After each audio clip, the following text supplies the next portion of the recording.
Good evening students. आज हम शुरू करेंगे एक्सरसाइज 14.4 का first question. Draw any line segment A B and mark any point M on it.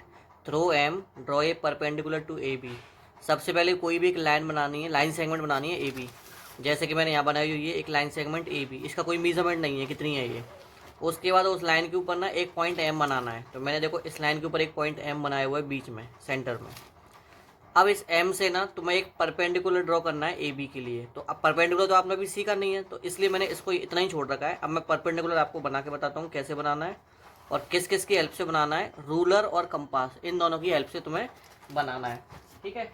तो इसको कंपास बोलते हैं। देखिए ये बंद है अभी, इस कंपास को ना थोड़ा सा अपने अकॉर्डिंग ओपन कर लो, ज़्यादा भी नहीं और कम भी नहीं। उसके बाद इस कंपास को ना इस तरह से इस पॉइंट एम पर रख के ना तुम्हें ये कट लाइन ड्रॉ करनी है इस तरह से। तो मैं ये इस पर रख के ना इस तरह से ये कट लाइन ड्रॉ करनी है कि ये पूरा पूरा गोल गोल इस तरह से कट हो जाए, ठीक है। तो देखो मैंने ये कट लाइन ड्रॉ कर दिया, मतलब ये मैंने सेमी सर्कल बना दिया, हाफ सर्कल बना दिया मैंने इसका, ठीक है। अब मैंने जो सेमी सर्कल हाफ सर्कल बनाया है ना, इसका भी नाम रख दो यहाँ पर। इसको दे दो नाम सी और इसका नाम रख दो तुम डी, ठीक है।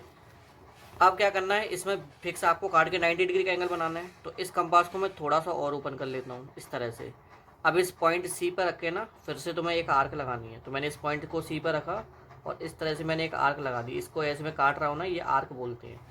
उसके बाद इसे इस पॉइंट पर डी पर रख के ना फिर से तुम इसे एक बार ऐसे और काट दो, मतलब आर्क लगा दो।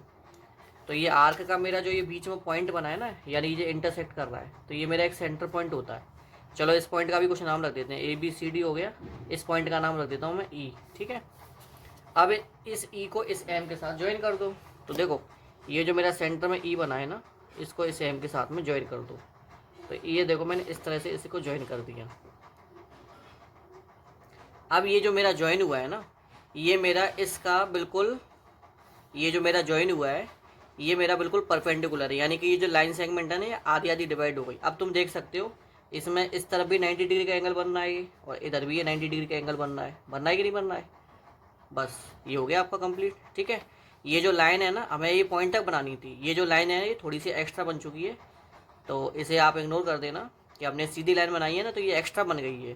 तो ये लाइन हमारी इस पॉइंट तक ही रहनी चाहिए, नीचे की लाइन नहीं होनी चाहिए। बस ये आपका पहला क्वेश्चन कंप्लीट हो गया, ठीक है।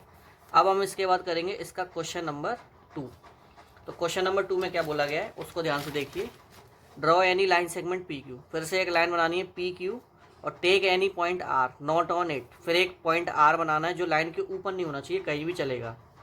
फिर उस आर से लेके ना तुम्हें एक परपेंडिकुलर बनानी है पी क्यू, लेकिन इस बार तुम्हें रूलर यानी स्केल का और सेट स्क्वायर का यूज़ करना है, ठीक है। तो चलो क्या करेंगे हम, सबसे पहले एक लाइन बनाते हैं। तो मैंने सबसे पहले एक लाइन बनाई, यहाँ पे बना देते हैं। चलो सबसे पहले मैंने ये एक लाइन बनाया इस तरह से,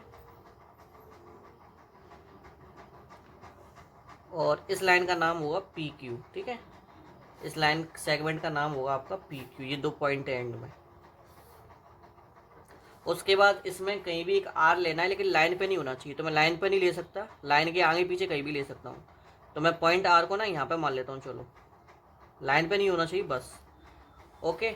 इसके बाद बोला गया सेट स्क्वायर का यूज़ करो। तो इस तरह के आपके ज्योमेट्री बॉक्स में देखो 2 सेट स्क्वायर निकलते हैं ना, तो मेरे पास ये सेट स्क्वायर है। इसका क्या कम यूज़ होता है, ये बहुत दिनों से मेरे पास पड़ा हुआ है, तो ये सेट स्क्वायर जो ये टूट भी चुका है। अब देखो इस सेट स्क्वायर का नाम यूज़ करेंगे। तो सेट स्क्वायर किस तरह से यूज़ होगा, देखिए सेट स्क्वायर आपका कितने डिग्री का होता है, 90 डिग्री का होता है ना। तो ये इस साइड का हिस्सा है, ये वाला जो सेट स्क्वायर है ना वो इस साइड वाला हिस्सा है। तो इस सेट स्क्वायर को ना इस तरह से इस लाइन पर रख के, इस सेट स्क्वायर को इस तरह से इस लाइन पर रख कर और आपको ये एक लाइन ड्रॉ कर देना है सीधे। देखो ये सेट स्क्वायर इसके ऊपर आ रहा है ना, तो इस तरह से मुझे एक लाइन ड्रॉ कर देना है। ये देखो इस तरह से हम एक सीधी लाइन ड्रॉ कर देंगे। तो ये जो मेरी सीधी लाइन ड्रॉ होगी ना बिल्कुल लास्ट तक, इस लाइन का नाम होगा आपका, ये आपकी 90 डिग्री का एंगल बनेगी। अब देखो ये सीधी लाइन बनी है, तो ये दोनों तरफ से 90 डिग्री का एंगल बना रही है ना, तो बस ये आपका फिगर कंप्लीट हो गया, ठीक है। और ये सीधी लाइन जो बनी है ना, इसका भी कुछ नाम रख दो, पी क्यू हो गया इस लाइन का नाम। चलो आर तो है ही ऑलरेडी, कोई दिक्कत ही नहीं है। बस ये आपका क्वेश्चन नंबर 2 कंप्लीट हो चुका है। इसके बाद ये क्वेश्चन 2 हो गए आपके। क्वेश्चन नंबर 3 जो है ना वो थोड़ा सा बड़ा है। चलो क्वेश्चन नंबर 3 को और करेंगे हम। क्वेश्चन नंबर 3 में क्या बोला गया है, draw a line L and A point x on it. पहले इतना ही करो, चलो पहले एक लाइन बनाओ, सिंपल लाइन एल, और उस पर एक एक्स पॉइंट बनाना है आपको। तो सबसे पहले ना मैं इस पर एक सीधी लाइन बना देता हूँ। मैंने सबसे पहले एक सीधी लाइन बनाई और मेरी इस लाइन का नाम ना एल है। तो ये जो तुम्हारी लाइन है ना, इसका नाम एल है। ये लाइन सेगमेंट नहीं है, ये लाइन है, और इसके ऊपर एक पॉइंट बनाना था मुझे एक्स, तो मैंने ये बीच पे एक एक्स पॉइंट बना दिया।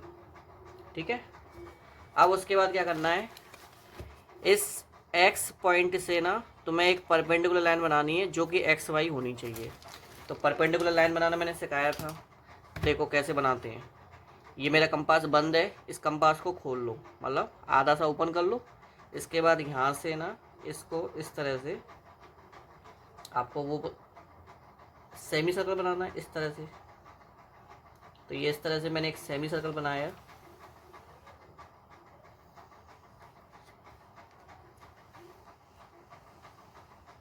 देखिए सेमी सर्कल बन चुका है।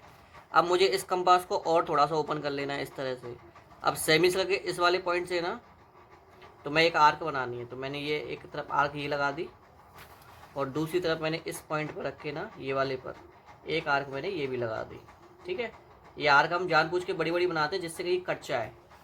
अब देखो हमने इस आर्क को काट लिया तो बीच में ये सेंटर पॉइंट बन गया। अच्छा इनके नाम रख लो, ये एक्स हो गया, इसको ए मान लो, इसको आप बी मान लो, और ये बीच में जो पॉइंट बना है ना इसको क्या मानना है, मैं वाई मानना है ना, चलो इसको तो अभी मान ही लेंगे हम। अब आप इसको ज्वाइंट करो, इससे इस पॉइंट को ना इस वाई के साथ ज्वाइंट, इसके साथ ज्वाइंट करो। तो इसको हम पहले से ही बड़ा बनाएंगे क्योंकि हमें क्वेश्चन में आगे भी करना है। तो एक्स से लेके ना इसको इस तरह से ज्वाइंट करो। ऊपर की लाइन तरफ कितनी भी बड़ी हो सकती है, नीचे भी नहीं बहुत बड़ी करना बस। ये जो मैंने लाइन बनाई है ना, इस लाइन का नाम ऊपर जो वाई जाएगा, इसको और बड़ी कर लो भली, कोई दिक्कत नहीं है, इस तरह से। ठीक है, तो अब मैंने एक्स से लेकर ऊपर ये जो लाइन बनाई है ना, इस लाइन का नाम तुम्हारा वाई होगा। तो यहाँ पर बीच में मान लो कहीं भी पॉइंट, मैंने यहाँ पर मान लिया वाई। ठीक है, ये मेरा वाई हो गया। अब क्या करना है, क्वेश्चन में आगे भी पूछा गया है, आगे ये बोला गया है कि उस वाई पे से ना फिर तुम्हें एक और परपेंडिकुलर बनाना है, मतलब उस वाई पे पॉइंट पे से ना तुम्हें एक और परपेंडिकुलर बनाना है। तो अब हम ना कॉपी को टर्न कर देंगे। देखो मैंने इस तरह से कॉपी टर्न कर दी। अब जो भी काम करेंगे वो वाई से करेंगे। तो वाई पे से कैसे करेंगे, इस कंपास को फिर से थोड़ा सा ओपन कर लो और इसे इस तरह से वाई पर रखे ना, और वही एक आर्क बना दो। देखो मेरा एक कंपास यहाँ तक जा रहा है, तो मैं इसे और छोटा कर लेता हूँ थोड़ा सा। अब मुझे बस इस पर ये रख के ऐसे करके आर्क ही तो बनानी है। चलो ये मेरी आर्क बन गई। ठीक है, उसके बाद इसको और ओपन करके यहाँ से ये कट लगा दो, जैसे हम लगाते आए अब तक। ये कट लगा दिया मैंने, और इसे इधर से रख के मैंने भी एक कट लगा दिया इस तरह से। कट लगाने के बाद में ये जो बीच की सेंटर बिंदु होती है, इस पे से आप इसे ज्वाइंट कर दो इस तरह से। तो ये वाई से भी तुम्हारा परपेंडिकुलर बन चुका है। ठीक है, ये तुम्हारा हो गया। और इस ए बी सी, इसका नाम रख दो आप डी, इसका नाम पॉइंट सी रख देते हैं हम, इसका नाम रख दो आप डी। बस ये आपका क्वेश्चन नंबर 3 था और ये आपका क्वेश्चन नंबर 3 कंप्लीट हो गया। ये इसी के साथ एक्सरसाइज 14.4 हमने बिल्कुल कंप्लीट कर ली है। ठीक है, चलिए स्टूडेंट्स